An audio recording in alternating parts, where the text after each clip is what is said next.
Hello, everyone. Spring has officially arrived and our golf season is quickly approaching. As we get ready for this year, I thought I would send you a few instructional videos, help get your game ready. So the first video we're going to talk about is the setup. The setup always starts with the grip. So regardless of right or left hand, if we talk about your top hand, so as a righty, my left hand is my top hand on the grip. I'm going to set my top hand in position where I can see at least two knuckles in my top hand. I can see the logo on my glove. This would be considered a neutral grip.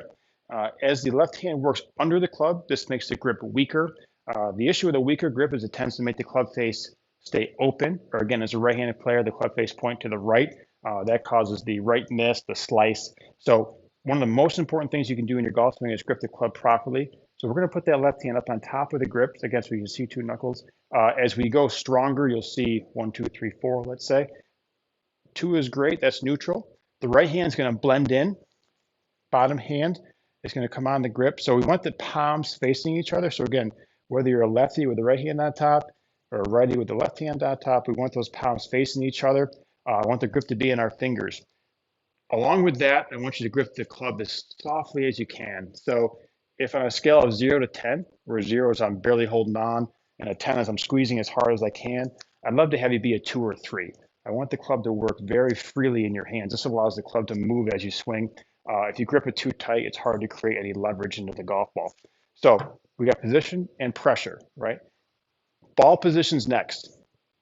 I like the golf ball to be just forward of center for wedges all the way to your fairway woods. And the driver is going to be just a little bit farther forward than that. So I like a consistent ball position for all your clubs. That allows the clubs to come in at the proper loft.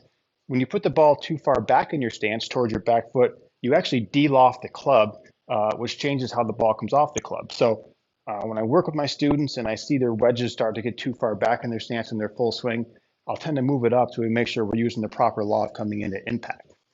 So we have ball position, we have grip. Stance. I prefer more of a narrow stance. So the wider you make your stance, the harder it is to turn. So I like a narrow stance, about shoulder width apart.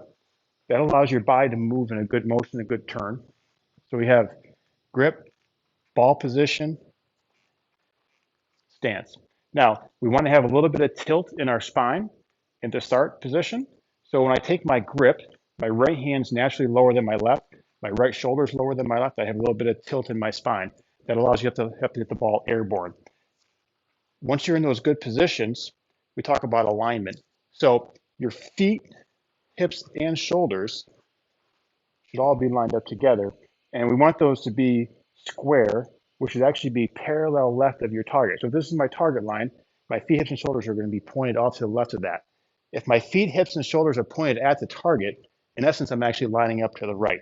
So when you take your start position, just make sure that your feet, hips, and shoulders are all in line to each other. We don't want to have what we call cross lines where our feet may be pointing left and shoulders right or vice versa. So try and square everything up. Overall, I'm a very big fan of a neutral setup position.